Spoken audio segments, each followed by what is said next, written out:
นี้บูชาพระสัมมาสัมพุทธพระองค์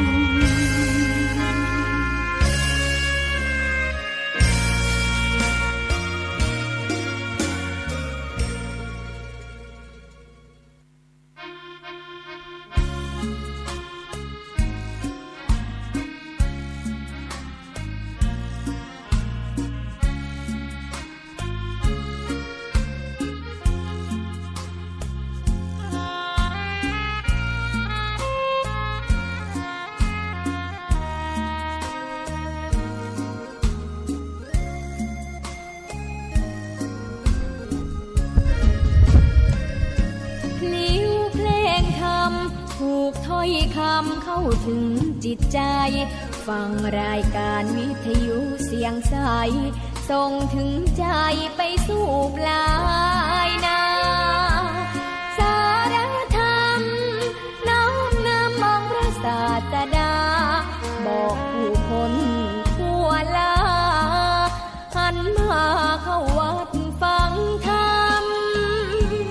คลื่นเสียงนี้เป็นคลื่นธรรมะจากใจส่งถึงบ้านไกล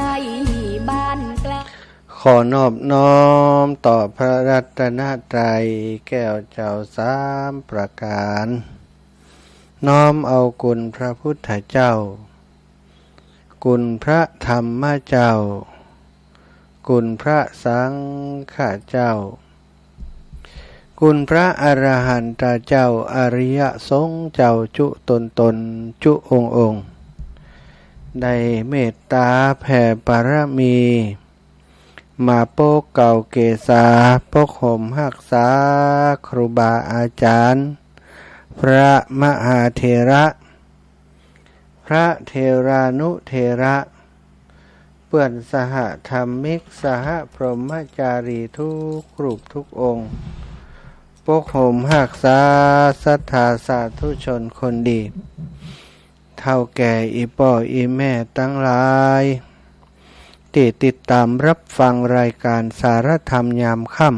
ำตั้งสถานีวิทยุเพื่อการศึกษาวิทยาลัยสงฆ์นครลำปางซึ่งออกอากาศจากวัดบุญยวาสวิหารพระอารามหลวงโดยทีมงานสถานีวิทยุซึ่งประกอบไปด้วยท่านดร.จิรศักดิ์ปันลำผู้อำนวยการสถานีน้องแอมพัชริยาฟองจันตาด็อกเตอร์เจ้าหน้าที่สถานีน้องนัทสถาพรสุตาคำเจ้าหน้าที่ช่างเทคนิคสถานีน้องดิวอนุพงษ์ตาจีนะจิตอาสาช่างเทคนิคอีกคนหนึ่งของสถานี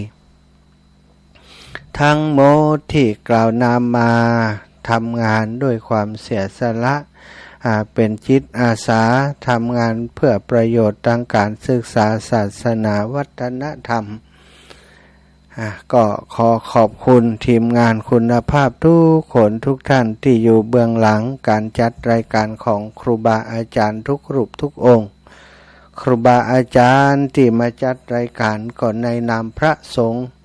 เผยแผ่พระพุทธศาสนาจังหวัดลำปางโดยท่านอาจารย์พระมหานพดลสุวรรณเมธีประธานทรงเผยแผ่พระพุทธศาสนาจังหวัดลำปางโดยมอบหมายของหลวงพ่อพระจินดารัตนาพรเจ้าคณะจังหวัดลำปาง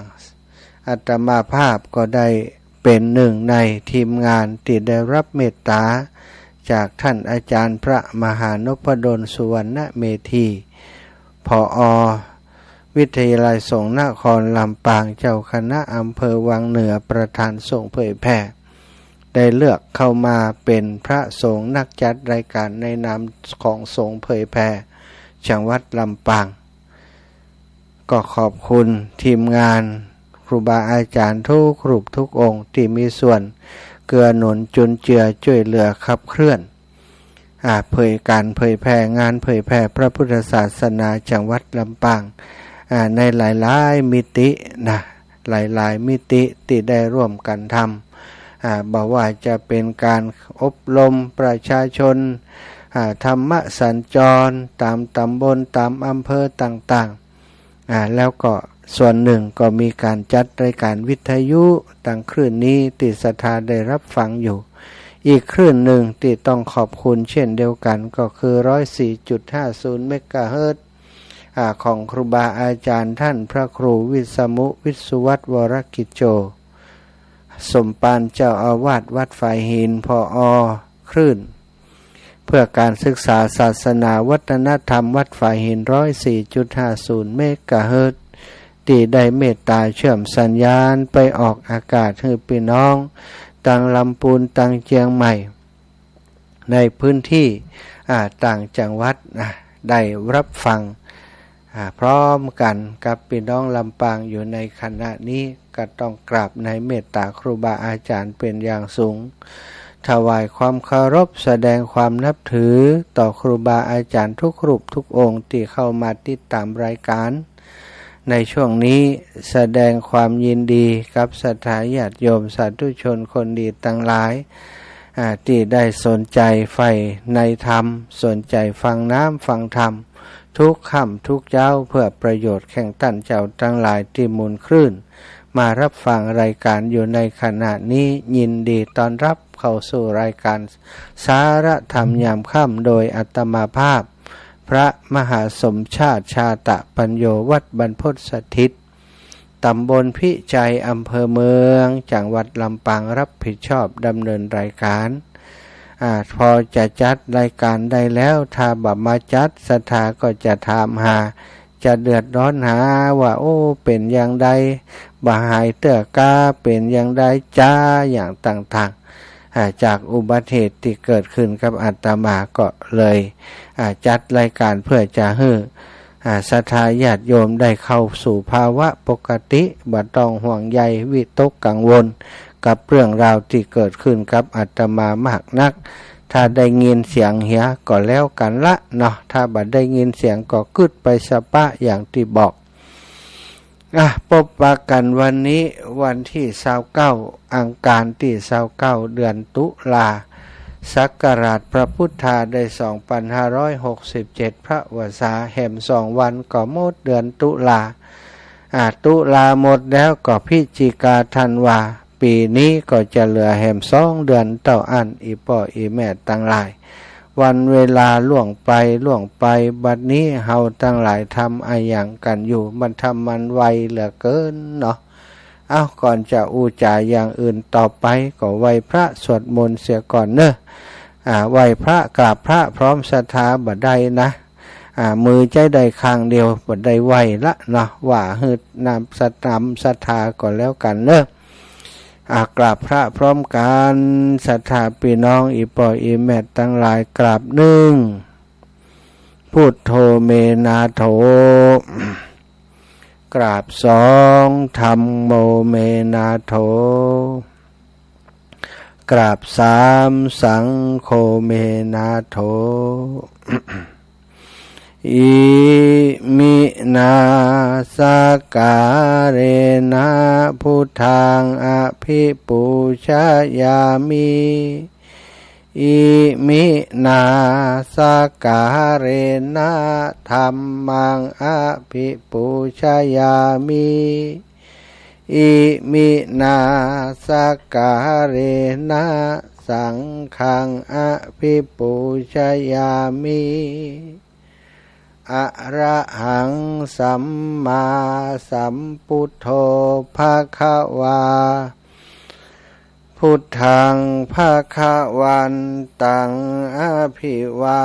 เทมิกราบสวากขาโตภคะวะตาธัมโมธัมมังนะมัสสามิกราบสุปฏิปันโนภะคะวะโตสาวกสังโฆสังฆังนะมามิกราบนะโมตัสสะภะคะวะโต อะระหะโตสัมมาสัมพุทธัสสะนะโมตัสสะภะคะวะโตอะระหะโตสัมมาสัมพุทธัสสะนะโมตัสสะภะคะวะโตอะระหะโตสัมมาสัมพุทธัสสะพุทธังสารนังกัจฉามิธัมมังสาร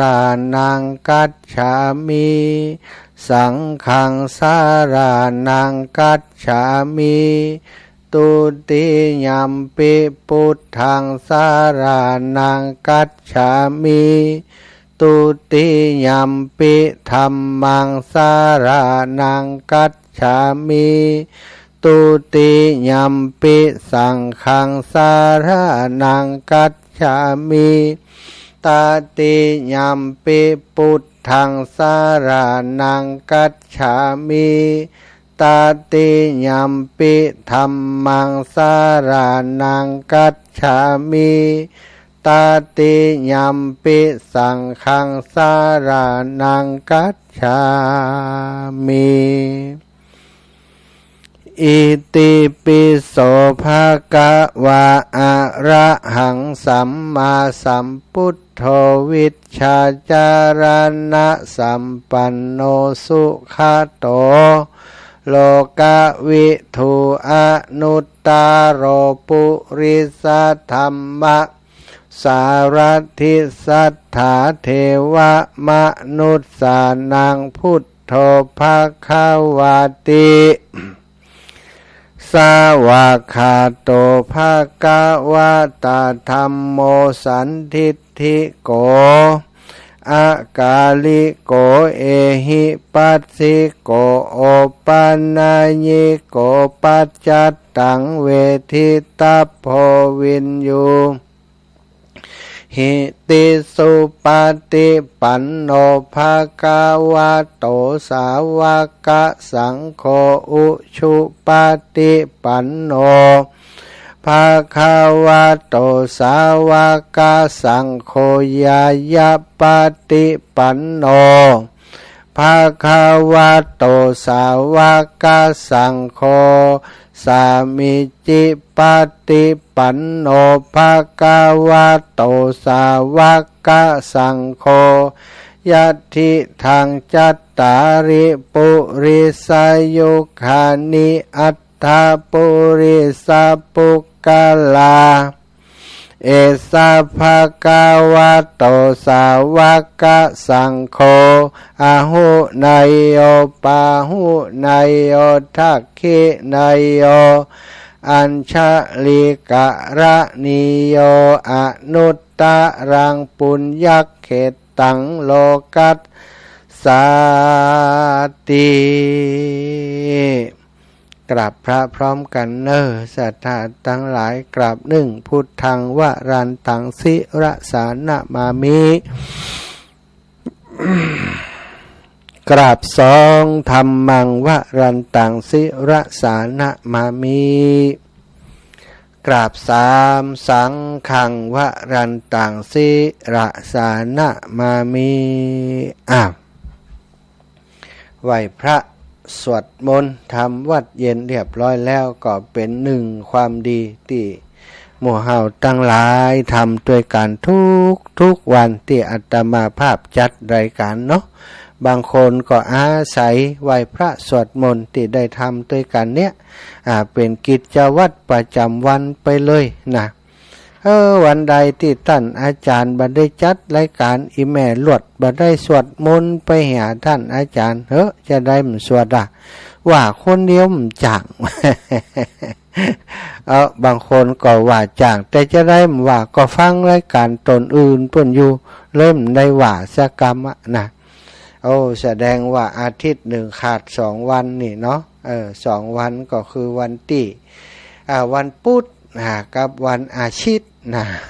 ที่อาตมาบ่ได้จัดมีวันพุธกับวันอาทิตย์นะวันพุธนี่ส่วนใหญ่ก็จะเป็น มอบให้กับครูบาอาจารย์เนาะท่านอาจารย์พระมหานพดลสุวรรณเมธีแล้วก็ท่านอาจารย์เสน่ห์กาหลงเปิ่นใจได้จัดรายการศรัทธาญาติโยมทั้งหลายก็บ่เป็นหยังบัดได้ว่า2 วันก็เป็นหยังหรือว่าถ้าว่าคนเดียวได้ก็จะเป็นการดีนะไผ่ที่กำลังโทรมาอยู่ในคณะนี้นะได้กรุณาปิดโทรศัพท์เลยบ่ต้องโทรมาเตี้ยนะผิดระเบียบ ผิดระเบียบติดตั้งเอาไว้นะคร่าวๆนะโดยสังเขปว่าจะไปถึงปุณะ45 นาทีก่อนนะลังดีโทรก่อยโทรถ้าบอกว่าโทรมาได้เลยก่อยโทรมาจะไปผังโทรมาเถอะตอนที่เปิ้นอยู่เนี่ยเนาะกึดเติงหาหรือว่ามีเรื่องอะไรอย่างด่วนก็รอครับนะถ้าบ่ฟังกันก็เดี๋ยวห้าคนนั้นก็ห้าคนนี้ห้าคนนี้ก็ห้าคนนั้นสรุปแล้วก็คงบ่ต้องธรรมะกันนะหับกับโทรศัพท์ให้เหมาะเนาะรอก่อนเน้อแม่เน้อเดี๋ยวก่อยหับเนาะเดี๋ยวก่อยหับ ศรัทธาญาติโยม วันนี้พบปะกันเป็นวันที่29วันอังคารวันอังคารที่29เดือนตุลา2567นับไปแหมกี่อังคารนี่อังคารนี้อังคารหน้าแล้วลุนเนี่ยอังคารหน้าวันที่5พฤศจิกาจะถึงวันเกิดครบรอบวันเกิดปีนี้ครบหมดเลยศรัทธาญาติโยมครบวันตรงครบรอบคือตรงวันเนาะตรงวันตรงเดือนหมดเลยปีนี้วันที่5พฤศจิกาตรงกับวันอังคารเกิดวันอังคารที่5พฤศจิกา2506จะครบรอบในวันที่อัน5นี้ศรัทธากูปีมันมักจะมีไอ้อย่างคลุกคลิกคุกคลิกหน่อยเวลาจะถึงวันเกิดนี่นะมักจะมีเหตุการณ์ไอ้อย่างเกิดขึ้นกับตัวเก่าส่วนมากจะได้เจ็บเป็นอย่างใดก็มาเข้าใจปีนี้ก็เหมือนกันศรัทธาญาติโยมมีครูบาอาจารย์เปิ้นได้พอดวงพอชะตาว่าท่านอาจารย์มหาถ้าบ่บุญนักบุญหนานี่บ่รอดแล้ววะมาตองพอก็ถ้าจัดสีจัดแต้ไว้ศรัทธาญาติโยมวันก่อนในวันก่อนที่จะเกิดอุบัติเหตุได้วันหนึ่งกับโยมปอท่านหนึ่งกันยังบ่ว่าไปมาอีปอก็ว่าปอเท่าแล้วคงจะอยู่แหมบ่เมินต่อใดบ่ว่าอีนะอีปอของอีบัดแน่ไฟจะไปก่อนไฟมานะวันนี้วันผูกบ่เขาจะละอีปอไปไฟจะละไฟไปบ่บ่ใจแน่อีนะตุนมโยไปเป็นยังอีวะแหมวันเกิดอุบัติเหตุขึ้นครับอาตมาโยมปอเพิ่นก็ว่าหันลองปากไว้ก่อนอีหรอความจริงบัดใจเป็นการลองปากเรื่องราวหมู่นี้ศรัทธาญาติโยมเฮากันบ่อยแล้วเนาะความประมาทเป็นบ่อเกิดแห่งความตายกับการมีชีวิตอยู่มันอยู่ข้ามเป็นเหรียญคนละด้านกันนะความตายการมีลมหายใจอยู่กับการสิ้นสุดลมหายใจนั้นมันอยู่ตุยกันหั่นนะความตายกับการมีชีวิตอยู่ก็มีก็อยู่กู้กันอยู่หั่นนะวันใดที่หายใจเข้าแล้วบ่หายใจออกก็ตายนะวันใดหายใจออกแล้วบัดสวาบเอาลมเข้าไปแหมก็ตายสาเหตุของการตายของคนเนี่ยมีหลายอย่างหลายประการหนึ่งในสาเหตุนั้นก็มีเรื่องของของอุบัติเหตุก็เป็นสาเหตุหนึ่งที่ทำให้คนเสียชีวิตก่อนที่จะหมดอายุไขซะท่าอายุไขยังแข็งแรงอยู่แต่ตายเพราะอุบัติเหตุมันเรื่องราวของอุบัติเหตุนี้มันเป็นสิ่งที่ป้องกันได้แต่จะให้มันห้ามขาดบ่ให้เกิดนั้นเป็นไปได้ยากอยู่ศรัทธาญาติโยม ที่มีหลายคนว่าท่านอาจารย์หันห้าวล่ำไปนะคะท่านอาจารย์หันให้ขึ้นให้เปียงล่ำไปนะคะนะข่อยก็ว่าอย่างอีหลายคนก็แล้วแต่คนจะว่าจะกล่าวเนาะเคยทำแล้วก็คิดว่าตัวเองนี่ก็คือระมัดระวังตัวหู้ตัวอยู่ว่าเท่าอันละแล้วคืนไออย่างต่างๆนี้ก็บ่ค่อยคล่องแคล่วเหมือนหนุ่มและอายุนักน้ำหนักก่อนนักไปโดยอายุตัวแต่มาพิจารณาแล้วก็คือเฮาน่าจะปลอดภัยที่สุดที่จะขึ้นไปทำงานในตรงนั้นถ้าปล่อยให้คนอื่นขึ้นไปความที่เขาบ่คุ้นเคยกับการทำงานบนที่สูงก็อาจจะเป็นเหตุให้เขาเกิดความพลั้งพลาดได้แล้วก็จะเกิดปัญหากับเขาได้ถ้าเป็นคนอื่นอาจจะบ่รอดก็ได้นะสถาเพราะอะไรอย่างเพราะว่าตกมาจากที่สูงแล้วก็มันตกมาในลักษณะที่เอาหัวลงเนาะเอาหัวลงก็เสาะหาว่าอย่างที่มาจ่วยชีวิตไว้ได้จริงๆแล้วก็น่าจะมองเถ่งไปแล้วนะสาบ่ได้อู้ด่าตัวเก่าบ่ได้แจ้งตัวเก่าจริงๆแล้วตกมาในลักษณะที่มันเอาหัวลงก่อนทำไมเอาหัวลงก่อนที่หู้ก็คือเท้าข้างหนึ่งมันหย่ำบนไม้สถาเท้าอีกข้างหนึ่งมันก้าวไปแล้วก็หย่ำถูกใส่กระเบื้องมันบอกหู้ว่าไม้มันมดมาอันละเอกะตามันพอตีขยะที่กำลังเขี่ยลงนั่นน่ะบ่ได้พอที่ตีนก็ขยับไปของมันเอาไปย่ำใส่กระเบื้องพ่มเดียวข้างซ้ายมันดิ่งลงไปก่อนน้ำหนักก็ถ่วงลงไปเลยหัวก็ฟาดตั้งแต่บนมาเลยนะสตาฟาดกระเบื้องตั้งแต่บนเป็นลงมาเลยแล้วก็เสาะหาว่าขี้ข้างก็บ่เป็นอย่างหลังก็บ่เป็นอย่างมันเอาไอ้อย่างไปหืดเจียกเนาะก็เสาะหาบ่มีแต่ก็ข้องใจว่าทำไมเจียกมันยานแล้วก็ทำไมหัวเขาบ่มองลงพื้นเลยทางที่มันเอาข้างเอาหัวลงเนาะก็ทำไมมันบ่มองลงพื้นนะอันนี้ด่วนกะยายใหม่มีอย่างด่วนกะจ้ามีอะไรด่วนไหมจ๊ะแล้วฮะยายกลับมาแล้วมาก็มาทำงานพรุ่งนี้ไปทำงานคะจ้ามาเมื่อวานนอนมาก่อนไม่มาจะรายการอยู่นะเดี๋ยวค่อยโทรจ้าพรุ่งนี้ให้จังไปทำงานเนาะจ้าลืมไปแล้วนะตะกี้เนาะก็ลงมาคือจริงๆแล้วน่าจะเอาหัวลงถ้าเอาหัวลงถึงพื้นนี่จะได้ก็ต้องคอหักซะท่าคอมันน้อยตัวมันใหญ่ถ้าเอาหัวลงหัวก็น่าจะเลือดข้างในสมองเละคาตีหรือยังใดก็เกินจะขาดคะเนได้เนาะถูกได้ปิดก่อนแล้วก็เนะบัตต้าเนอะอันนี้นาบอกว่าพังโทษแต่ก็ได้อย่างใดก็ได้นี้ปิดแล้วน่าจะต้องถึงคอหักมาพอเหตุการณ์ก็ไปสอบพอว่ามันมันเป็นตาใดไปลงวันนี้ไปปะสถานญาติโยม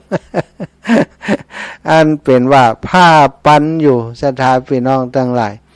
อันตีเปิ่นเข้าเผือกอ่อนไว้น่ะเปิ่นเอาผ้ากอดปันหลอบอันเผือกอ่อนแล้วก็มันมาหลอบตรงตีอันต้องแขนซ้ายพออันพอดีว่าเผือกอันผ้ากอดมันลุดก็เลยเปิดพอเป็นว่านี่เองมันจ้ำคือลึสถาจ้ำเลือดจ้ำน้องจ้ำอันติมันเจียกมันหืดมันอันน้ำหนักของเฮาหูดกับเจียกลงนั่นนะเป็นว่าตัดแขนจ่วยไว้สถาญาติโยมแขนไปก้องเจียกนะแล้วก็ถ้าจะจากเจียกลงไปปื้นนี่มันก็คงห่างบาถึงเมตรติดกระแทกลงนั่นแหละมันก็เลยซอบลงไปหน่อยทำให้ปลอดภัยบาถึงกับตีเลือดข้างในสมอง แผลติดแตกที่ศีรษะน่าจะเป็นแตกที่ฟาดจากตั้งบนมาบ่ใจแตกจากการที่กระแทกตั้งลุ่มส่วนที่ตั้งลุ่มนี่คงจะเป็นเฉพาะศอกเนาะอันนี้ก็ขาดคะเนเอาคนเดียวนั้นอ่ะเพราะขาลงนี่เขาบ่มนี่มันคือบ่ฮู้สึกอย่างแล้วนะ มันก็เลยแล้วก็บ่มีกล้องวงจรปิดอยู่ตรงนั้นตัวแต่สรุปแล้วทั้งหมดทั้งมวลก็คือรอดซะท่าเมื่อรอดแล้วก็มาต้องดูว่าโอ้เฮานี่มีครูบาอาจารย์บางรูปว่ามาตรวจดูจตานี่ถ้าตรวจดูก่อนจะฮื้อทำอย่างสักน้อยความจริงอาตมาเป็นคนบ่ค่อยเชื่อเรื่องมูนี้นะซะท่าบ่ค่อยเชื่อแล้วก็บ่ค่อยทำตามเป็นคนลึกมาเมินละเวลามีอย่างเนาะเปิ่นบ้านเฮาเปิ่นจังเชื่อเรื่องผีเรื่องอย่างต่างๆเนี่ยโยมแม่อาตมาก็ดีญาติพี่น้องก็ดีเวลาเป็นอย่างเปิ่นจะไปถามผีถามนู่นถามนี่นะอาตมานี่บ่เอาตัวเลยก็คือเป็นคนลึกในเรื่องนี้เนาะเชื่อกรรมเชื่อกรรมและกฎแห่งกรรมอย่างเดียวนะเชื่อคำสอนของพระพุทธเจ้าคนทำดีก็ดีคนทำบ่ดีก็ได้บ่ดีไปแต่อันนะแล้วก็บ่เชื่อเรื่องผีสางนางไม้จะมายะถ้าเขาทำความดีนี่อย่างใดก็ตามนะสิ่งเหล่านั้นนี่เปิดห้องว่ามีฐานะต่ำกว่ามนุษย์จะมายะเฮานี้คงเปลี่ยนไปได้ยากแต่คนทั้งหลายส่วนใหญ่ก็เชื่ออย่างนั้นก็หลายคนนะมาถึงวัดแล้วก็ซุบซิบกันปาไปที่อาตมาตกพุ่นน่ะไปห้องเอาขวัญกาไปยะยังกาแล้วแต่เพื่อนแต่อาตมานี้บ่ได้ยะตัวเพราะว่าบ่ได้ใส่ใจกับเรื่องมูลนี้เนาะความหวังดีเปิ้นทำก็ดีเป็นเรื่องของเปิ้นที่เปิ้นอยากทำแต่สิ่งหนึ่งที่อาตมาเชื่อก็คือทำดีนะมันมีอันปกป้องซะท่าความจริงนี้หลายครั้งหลายคราวที่อาตมาประสบบัติเหตุก็ดีหรือว่าถูกคนปองร้ายก็ดีนี่สุดท้ายนี่คนที่ปองร้ายก็อย่างการนี่มาบอกมาอู้ให้ฟังว่าได้หันอย่างพ่องที่ปรากฏขึ้นมาช่วยอาตมาภาพก็มีความรู้สึกที่ว่าคนเฮานี่ถ้ามันถึงที่ตายมันจึงมีอันช่วยกันนี่เนาะมันจึงมีอันช่วยเฮาอย่างคราวครั้งนี้อาตมาก็คิดว่าช่วงระยะเวลาที่ผ่านมาเนี่ยโอ้ทำงานเพื่อสังคมหลายสิ่งหลายอย่างตั้งแต่เข้ามาเป็นตู้เจ้าครั้งนี้เนี่ยบ่ได้มาทำเพื่อประโยชน์ส่วนตัวเลยแม้แต่เรื่องเดียวประโยชน์ส่วนตัวนี่บ่เคยได้ทำซะท่าถ้าจะทำประโยชน์ส่วนตัวหรือว่าทำเพื่อตัวเก่าก็คือการปฏิบัติธรรมการสร้างคุณงามความดีอันนี้แน่นอนทำเพื่อความสุขจิตสุขใจเพื่อประโยชน์ของตัวเองสร้างสมบารมีของตัวเองแต่สิ่งที่อาตมาสร้างสมนั้นก็คือการช่วยเหลือผู้อื่นช่วยเหลือโรงเรียนก็ช่วยเหลือช่วงที่ผ่านมานี่ช่วยเหลือน้ำท่วมบ่ได้มีคำสั่งจากครูบาอาจารย์บ่สั่งจากไผแต่จิตใจมันสั่งหันเปิ้นเดือดร้อนก็ลงไปช่วยลุยน้ำลุยโคลนไปนะกลางค่ำกลางคืนก็อยู่กลางน้ำกลางท่าไปช่วยเปิ้นนะบางภาพนี้บ่กล้าเอาฮือศรัทธาพ่อเดี๋ยวเปิ้นจะว่าโอ้สร้างภาพอย่างอันอย่างอีนะส่วนใหญ่บ่ค่อยทำข่าวตัวเก่าสักเท่าใดถ่ายภาพก็เล็กๆน้อยๆนะในกิจกรรมบางอย่างบางเตื้อไปลุยน้ำท่วมไปช่วยสัตว์ไปช่วยหมาไปช่วยคนเนี่ยที่เปิ้นประสบปัญหาที่ผ่านมานี่ศรัทธาตอนน้ำท่วมนี้เกือบ2 เดือนที่อาตมาลงพื้นที่ไปช่วยใจทุนทรัพย์ใจปัจจัยใจร่างกายใจแหงนะทุกอย่างไปในการช่วยเหลือครั้งนั้นก็ช่วยเหลือเปิ้นเท่าที่เฮาจะทำได้แล้วก็มาในช่วงนี้ช่วงกฐินนี่ก็ตั้งแต่เริ่มต้นกฐินมานอกจากกฐินของวัดที่อาตมาจำพรรษาอยู่แล้วก็มีกฐินที่วัดทุ่งโป่งซึ่งเป็นวัดบ้านเกิดที่เปิ้นจะสร้างเมรุก็ไปร่วมด้วยช่วยกันด้วยเปิ้นได้ทำทุกอย่างเพื่อจะให้งานนั้นมันเกิดขึ้นแล้วก็ทำให้พี่น้องเจ้าบ้านได้สบายใจการสร้างเมรุกันเนี่ยอย่างมูนี้อาตมามีความหลายคนมีความเชื่อว่าเป็นการสะเดาะเคราะห์ต่อชะตาว่าอันนะสัตต อาตมาเวลาอู้กับศรัทธาญาติโยมก็ว่าเนี่ยนะถ้าอยากสะเดาะเคราะห์บ่ต้องไปไกลเปิ้นสร้างเมนที่ไหนไปช่วยเปิ้น10 20หอมเปิ้นไปบ่มีตังหอมก็ไปหอมแฮงเปิ้นย่าโน่นย่านี่ก็ไปช่วยเปิ้นเป็นการสะเดาะเคราะห์ต่อชะตาอย่างดีเลยศรัทธาอันนี้ก็คงจะเป็นผลหนึ่งมาช่วยอาตมาแล้วก็ปีนี้ได้ปวารณาไปเป็นเจ้าภาพกฐินเฮือกับเปิ้นนี่หลายที่หลายแห่งอยู่ที่ครั้งก่อนก็คือวัดแรกที่ไปช่วยเปิ้นก็คือวัดผาแมวเนาะวัดผาแมวเปิ้นบ่มีกฐินก็นัดหมายเปิ้นว่าวันที่15จะไปทอดถวายฮือก็จริงๆแล้วก็บ่ได้ทำเองหรอกไปจวนศรัทธาญาติโยมที่เปิ้นมีความพร้อมปากันจะไปช่วยเปิ้นในวันที่15แล้วที่ผ่านมาสดๆยกร้อนๆนี่ก็ตัดสินใจไปปวารณาที่วัดแม่ไทยอำเภอแม่ทะจังหวัดลำปางก็ไปตกลงกันเรียบร้อยว่าจะไปทอดถวายในวันที่12ก็ประสานงานหลายที่หลายแห่งก็ได้เจ้าภาพเจ้าศรัทธาเปิ้นไปตัวแล้วก็เมื่อติดตอดไปแล้วนี่มีวัดบรรจัววัดสมัยเนาะตำบลสมัยวัดสมัยหลวงตำบลสมัยอำเภอซบปรับอันนั้นทอดไปแล้ววัดทุ่งโป่งทอดไปแล้วที่บ่ได้ทอดนี่ก็มี2วัดที่ว่าไปแล้วที่ทอดไปแล้วมีอีกวัดหนึ่งก็คือวัดอินทขินอำเภอแม่แตงจังหวัดเชียงใหม่แล้วก็อีกวัดหนึ่งที่ยังบ่ได้ทอดนะบัดเดี๋ยวนี้บ่ได้ทอดแห่งวัดหนึ่งก็คือวัดของหลวงปู่พระครูปฏิพันธ์ธรรมทินซึ่งอาตมากับครูบาอาจารย์ขึ้นสีขาวและศรัทธาญาติโยมจะเอากฐินกองน้อยๆไปช่วยหลวงปู่เปิ้นบ่เอาศรัทธาหลวงปู่ปีนี้เปิ้นปฏิเสธไปแล้วเจ้าหนึ่งแต่อาตมานี้อู้กับหลวงปู่แล้วขอเตอะให้เป็นอานิสงส์หลวงปู่ก็บ่ได้เบียดเบียนศรัทธาญาติโยมจะแยกกันในภายในเนี้ยนะจะเอาผ้าเอาอย่างที่เป็นผ้ากฐินนี่ไปถวายหลวงปู่สตังอาจจะบ่ได้นักนะหรือบ่ได้เลยก็มั่วนะ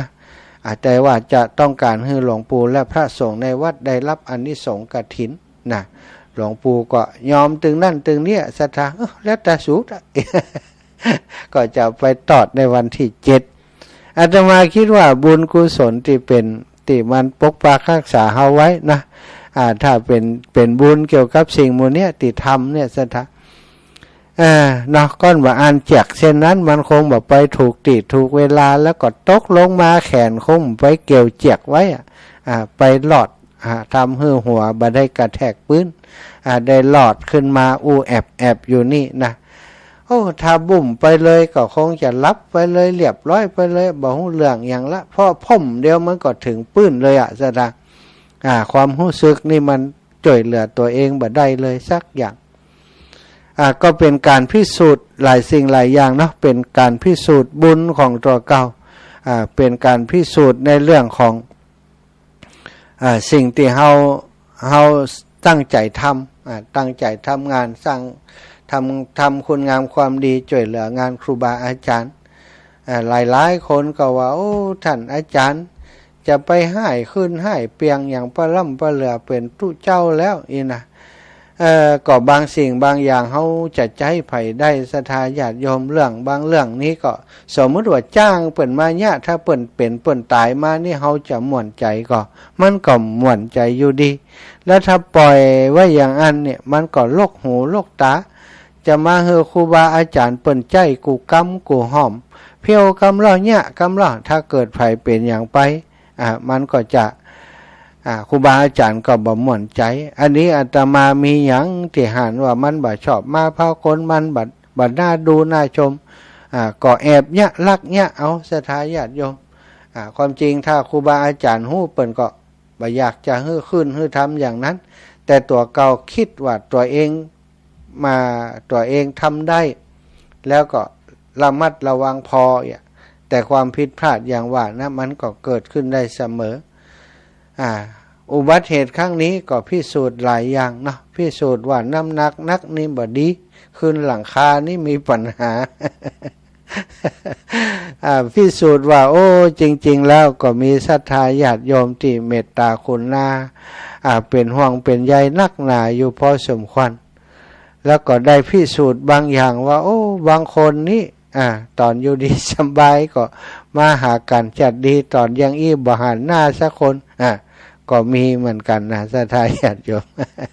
แต่โดยส่วนใหญ่แล้วก็คือเป็นห่วงเป็นห่วงแล้วก็โทรมาสอบมาถามให้กำลังใจกันหลายคนก็ได้เดินทางมาหามาให้กำลังใจกันก็ต้องขอบคุณทุกกำลังใจเป็นอย่างสูงนะที่ห่วงใยให้กำลังใจกันก็มีหลายสิ่งหลายอย่างที่เก็บไว้ในใจเนาะเป็นความประทับใจเก็บไว้ในใจเป็นความประทับใจในสิ่งที่ศรัทธาญาติโยมได้กระทำต่ออาตมาได้มีเมตตาได้หลายสิ่งหลายอย่างเนาะเป็นความประทับใจบ่เกิดว่าได้มาอยู่ตรงนี้ได้มาทำหน้าที่จัดรายการอยู่แบบนี้จะทำให้ศรัทธาญาติโยมฮักศรัทธาเหมือนกับอาตมาเป็นคนในครอบครัวเหมือนกับเป็นลูกเป็นเต้าบางคนนี่ก็ให้โทรมาก็ยังให้อยู่ก็บอกว่าโอ้จะให้อย่างหลอดแล้วนะให้ติหลอดกะ บางคนก็โคตรว่าไปว่าจะนั่นกาอีแม่ห่วงแต่นาให้แต่กะนะบางคนก็โทรมาเล่าอุ้ยให้กึดถึงท่านก็ให้นะก็ขอบคุณนะกับทุกท่านทุกคนที่ห่วงใยเมตตาอาตมาภาพแล้วก็ติดตามเพื่อกำลังใจในทุกเรื่องราวที่อาตมาทำบอกว่ากิจกรรมอะไรยังเนาะก็ติดตามส่วนตอนนี้อัปเดตอาการก็คือวันที่31นี้จะไปถอดไหมที่บนหัวนี้ยิบ5 เข็มซะท่าตอนนี้ที่มันบวมมันอย่างก็แวบลงไปละเนาะยุบหัวได้พ่องละเนาะบ่ได้ซะหัวมาหลายวันแล้วอดเอาเนาะถ้าซะหัวมันก็จะแผลมันจะถูกน้ำถูกหยังก็จะทำให้อักเสบก็เลยบักกวนมันปล่อยให้มันแห้งไปวันที่31ก็ไปตัดไหมวันที่1ก็จะไปเอ็กซเรย์แล้วก็เอาฟิล์มเอ็กซเรย์ไปให้หมอตรวจสอบถ้าโอเคเรียบร้อยเพิ่นก็จะถอดเผือกอ่อนให้จากนั้นก็คงจะฟื้นฟูสักอาทิตย์2 อาทิตย์ก็จะกลับมาทำงานได้ตามปกติเหมือนเดิมเนาะก็ขอบคุณความเป็นห่วงความห่วงใยทุกอย่างทุกประการที่ศรัทธาญาติโยมส่งมาให้ขอความปรารถนาดีความหวังดีทั้งหมดทั้งมวลย้อนรอยถอยหลังกลับไว้ปกปักรักษาศรัทธาญาติโยมทุกท่านทุกคนเหมือนกันเนอะหลายคนจะมาเยี่ยมช่วงนี้ก็บอกว่าบ่ต้องพังมาเถอะอาตมาก็มีงานจะไปหั่นไปนี่อยู่ถ้าโทรมาโทรมาก่อนอาจจะบ่เจอเพราะบางครั้งบางทีก็จะไปธุระหันนี่เนาะก็ใครจะมาก็โทรมาก่อนแต่ถ้าเป็นไปได้พุ่นจะมาปะกันวันที่วันที่8นะวันที่8วันตานกฐินของวัดบรรพตสถิตวันที่8เริ่มตั้งแต่9 โมงเนอะมาปักต้นกันติกุฏิอาตมานี่นะเรียบร้อยแล้วก็ขึ้นแพขึ้นไปที่ศาลาปฏิบัติธรรมของวัดบรรพตสถิตของเราปีนี้จะได้แห่รอบมันวิหารด้วยเนอะศรัทธาแห่ม่วนน้อยแล้วปีนี้เนาะ ศรัทธาญาติโยมจากตังสันทรายคุณณัฐวัฒน์จิตวิไลเป็นลูกศิษย์ลูกหาซึ่งจะมาเป็นเจ้าภาพก็จะมาปักต้นทีเนี้ยนะมาเตรียมตัวที่นี่แล้วก็จะแห่กันขึ้นไปสู่ศาลาการประเรียนของวัดบรรพตสถิตสถานที่ติตานกฐินนะที่ในวิหารมันแบบปอให้คนนั่งศรัทธาวิหารมันถือว่าคับแคบเนาะสำหรับการต้อนรับคนที่มาจำนวนนักจำนวนหลายมันบัดสะดวกที่จะขนย้ายเก้าอี้ตัวอย่างตัวก็จะได้ต้อนรับศรัทธาญาติโยมในวันที่8เนอะวันที่7นี้อาตมาจะไปเวียงป่าเป้าก่อนก็คงจะไปสักเกิงวันตานกฐินให้หลวงปู่แล้วก็จะหีบกลับมาภายที่ฟังรายการหลวงปู่เนอะศรัทธาญาติโยมอยากจะตานทำประจำปีเกิดทำนักสัตว์นะ12 เดือนนั่นน่ะศรัทธาภัยจะตานเดือนปีเกิดเดือนใดก็ ไปตานได้เนอะปีนี้เปิ่นจะตั้งธรรมหลวงเป็นธรรมปีเกิด บ่ใช่ธรรมมหาจักรแล้วก็วันนั้นจะไปรวดตานกฐินแต่เปิ่นต้วยศรัทธาญาติโยมไผจะไปร่วมบุญตัวอาตมาภาพในวันที่7ก็ไปด้วยกันจากนั้นก็จะหีบกลับมาเตรียมห้างดาอย่างต่างๆที่วัดบรรพตสถิตที่นี่เครื่องคว้ากฐินต่างๆตามหีบตามห้อยตามประเพณีตั้งเหนือของเฮาเนาะแล้ววันที่12เรียนเชิญเจริญพรเนอที่วัดอันเมตไทยด้วยกันวันที่3กฐินที่วัดอันสีหมวดเก้ากฐินที่วัดหมิ่งเมืองมูลนะวันที่2นี่วัดไหนพวกนี้แจ้งบอกเจิมเนอะแล้วก็วันที่3นี่รู้สึกจะวัดบันห้วยแหนวันที่ต่อใดท่านอาจารย์นั่นตุปีเกของไผมีวันที่2ที่3อนุญาตให้โทรมาแล้วก็แจ้งเรื่องกฐินได้เนอะศรัทธาญาติโยมเอาแล้วเนาะเปิดสายได้นะเปิดสายรับสายได้แล้วไผติดตั้งใจจะโทรมาตั้งแต่เจ้าแล้วโทรมาได้เลย0808844173เนาะ0808844173โทรมาได้เลยบางแต่ก็มันบัดถึงเวลาโทรถ้าเฮาหาบสายติ๊กๆมันตึ้มได้อย่างเสียดานะเวลามันที่จะกันมันก็มีบัดนักต่อใดนะสวดมนต์หมดไปประมาณ20แล้วเจริญปอนโยมแม่ฟองจันเมืองมาล่าฮัลโหลเจ้าฮัลโหลแล้วเอาแม่ตกใจมาดีนะแม่วันนั้นแม่นั่งไหว้พระนั่งสมาธิขอสิ่งศักดิ์สิทธิ์ทั้งหลายคุ้มครองถ้าเป็นนักก็ขอให้เป็นเบาเนอนั่งไหว้พระนั่งสมาธิอานิทานเอาบุญกุศลขอให้สิ่งศักดิ์สิทธิ์รักษาท่านมหาโอ้แล้วก็ดีใจครับขอบคุณแต่แล้ววันกิจตัวคนที่น่ะขอบคุณอีแม่แม่นั่งใบฟ้านั่งสมาธิแล้วก็อธิษฐานไปขอสิ่งศักดิ์สิทธิ์ทั้งหลายให้คุ้มครองรักษาเงินนักก็ขอกลายเป็นเบาเนอร์ขอบุญตานกันถิ่นตะวันนี่ขอบุญนี่กุศลนี่ก็ขอคุ้มครองรักษาเนอร์ไว้เอาไว้ขอสิ่งศักดิ์สิทธิ์เอานะอันนี้แม่ก็จะว่าถ้าเดี๋ยวนี่ออกเลยกันเนาะก็จะได้โอนจะตั้งไว้เถอะนะเจ้าได้ไก่แม่ปุ้นกะถ้ามีโอกาสก็มาก็ได้ล้อมาเอวสักเตียกะน่ะแม่ก็จะคันจังว่าเขาก็หายดีแล้วหอมเดี๋ยวดีแล้วน่ะถ้ามาช่ำหายแฮมถ้ามาช่ำหายนักน่ะก็ว่าอันจะได้ไปแล้วมันไม่ไรก็จะไปคำไปโหมาไม่ไรมากะมาจะได้ก็มากันนี่ไว้เรียนกันนะเนาะถ้ามานี่ตัดขาดกันเลยสาธุนะแม่นะปันกันคนน้อยเนอะไปทางงานเมืองลี่ก่อนโยมแม่เจริญปอนสาธุนะแม่นะเดี๋ยวคืนนี้ก็เดี๋ยวแม่จะโอนไปเดียวนี่เนอะเจ้าแม่วัดหลวงปู่ดอย500เนาะเจ้าแม่วัดบรรพตที่ตัวลูกอยู่นั่นแหละ500เจ้าแม่ค่าไฟ100จ้าแม่ประจำเดือนละ100น่ะจ้าแม่ไฟน่ะโอนไปเลยแล้ววันที่2แม่เขาก็มีกระถินวันที่3ก็มีกระถินเลี้ยงลูกนะวันนี้กระถินวันที่2ที่ไหนวัดยังแม่วันที่2นี่วัดดวงเดียววันที่3นี่วัด5ดวงที่วัดที่เก่าก็วัดบ้านเก่าวัดไซบุญวัดหลายที่หลายวัดเนาะหลายแม่หน้าแม่หลังก็ว่านี่ก็วัดไหลหินวัดแดดคำวัดหลายที่เป็นอยู่เป็นอยู่1,100เนอะเจ้าโยมแม่เจ้า2 ที่เนาะหลวงปู่ดอยกับวัดบรรพตเจ้าแม่เจ้าไฟเจ้าแม่กลับไปสารในตัวลูกเนอบุญรักษาแม่อยู่ดีมีสุขนะเจ้าเนอจ้าสาธุจะโยมแม่เหรียญทาตายุอีแม่เจริญปอน เจ้าอันสาธุโอ้ยแม่เป็นห่วงแม่ตกใจเลยวันนั้นนะ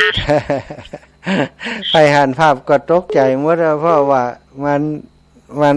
ดูแลวเขาว่าถ้าจะนักห้องเอกอะ นะแม่ว่าอุ้ยแม่ปูออกนอนภาษีหน้าบ้านน้ำฟ้าเหรียญอย่างว่าน้ำตาไหลออกโอ้โหมันตัดใจจะได้รู้โอ้ยน้อง เจ้าอีแม่เจ้า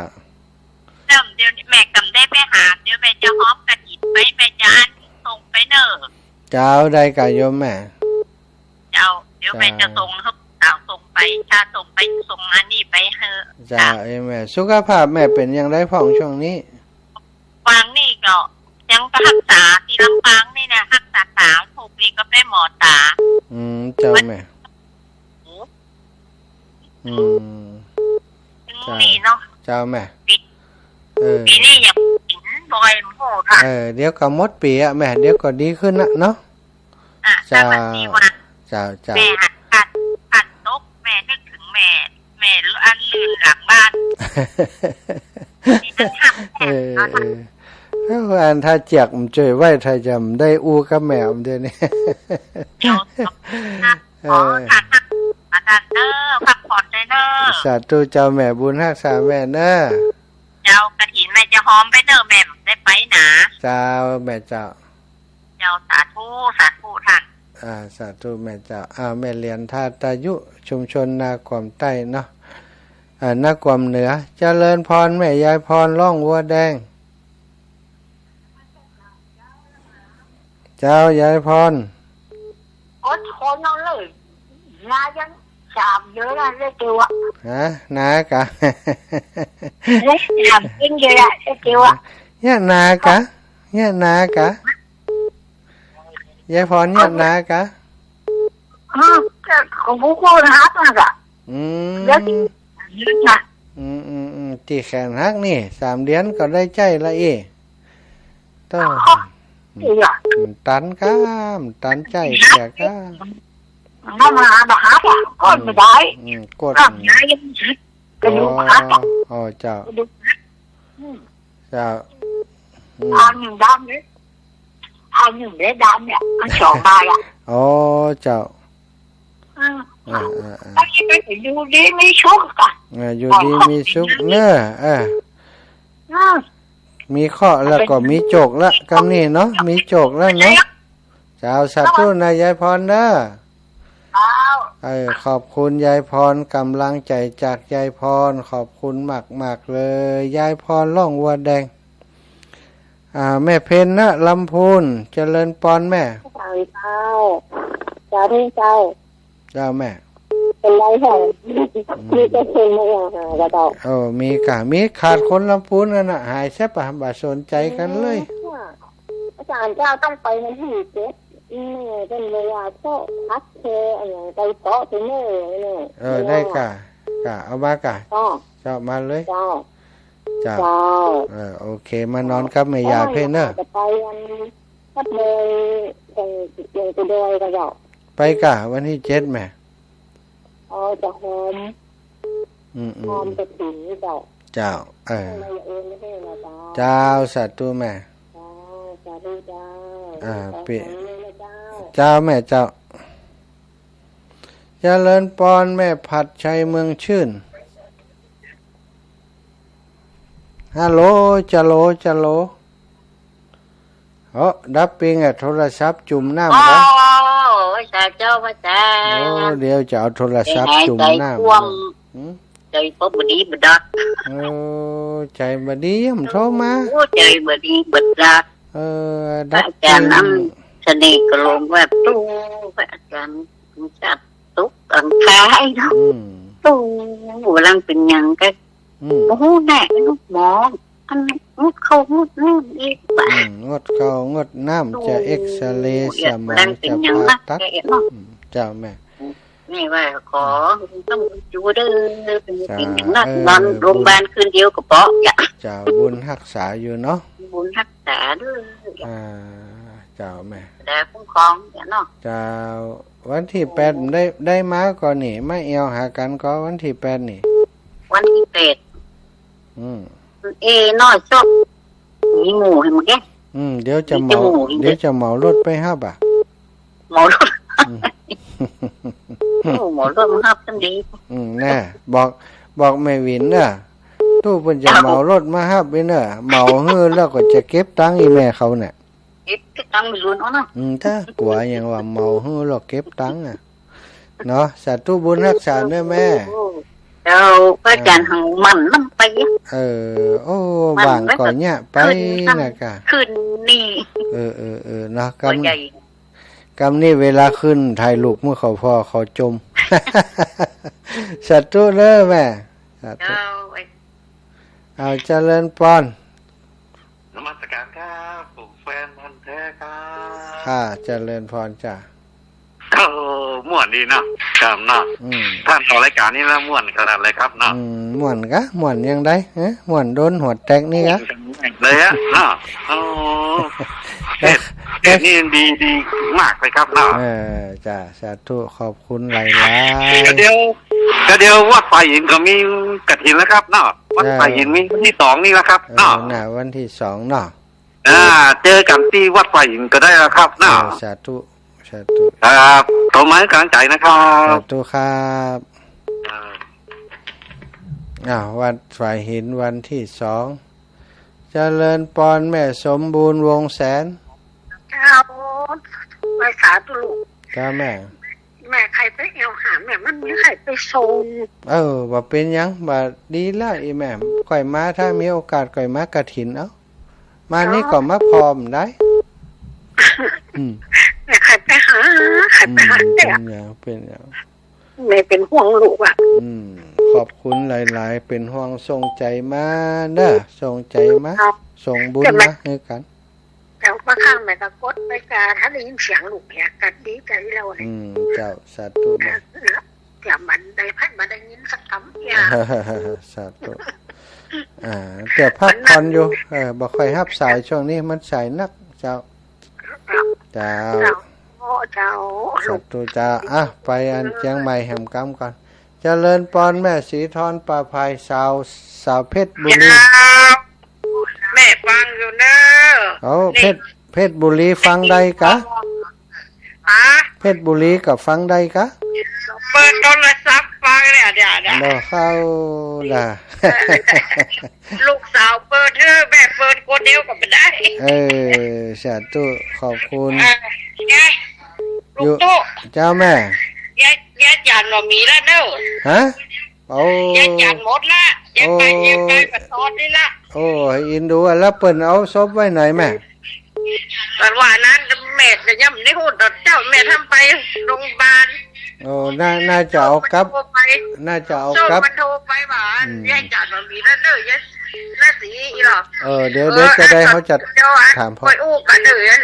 แม่มีโรงพยาบาลนี่อีกจ้าสาธุแม่อู้แต่นะเดี๋ยวจะโทรหาเขากันเนอะจ้าจะได้ฮู้ว่าเขาไว้ไหนเจริญปอนแม่ทองสุขสีที่นิ้วแม่เจ้าไว้สาเจ้าเป็นห่วงอยู่เด้อเป็นห่วงแล้วก็แปลงคมอยู่ก็ตอนนี้แดงตลอดเลยเจ้าได้ต่อได้แหมได้หนักจ้ะก็หนักหิมแม่ลอยเพิ่นก็ยังโง่เดี๋ยวนี้เอามาส่งเด้อแก่น15 บาทป่ะเนาะมีตังค์ละเจ้าเดี๋ยวจะเอาไปเดี๋ยวจะเอารถไปตังเอามาประดับก่อนงานกฐินนี่เจ้าสาธุนะแม่เจ้าเป็นห่วงเจ้าสาธุโอ้หลายวันนำมาโทรบัดตันเพิ่นกันแล้วฮับแหมสายก่อนเจ้า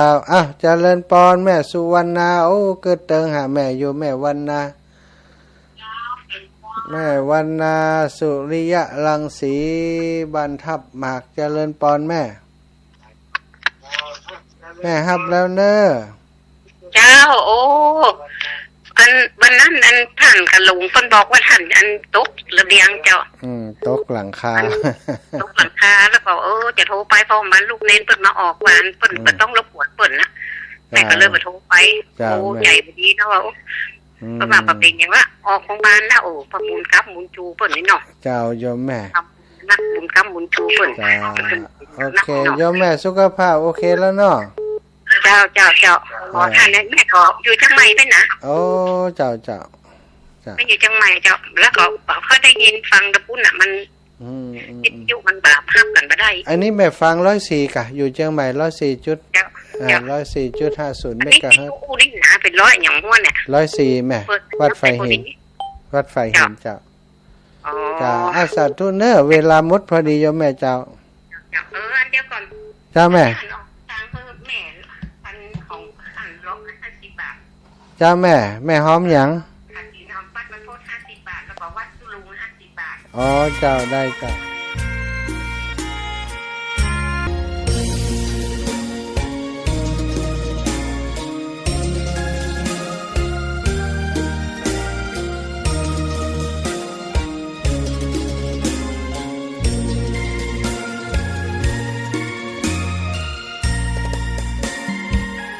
ดอกบัวดอกหนึ่ง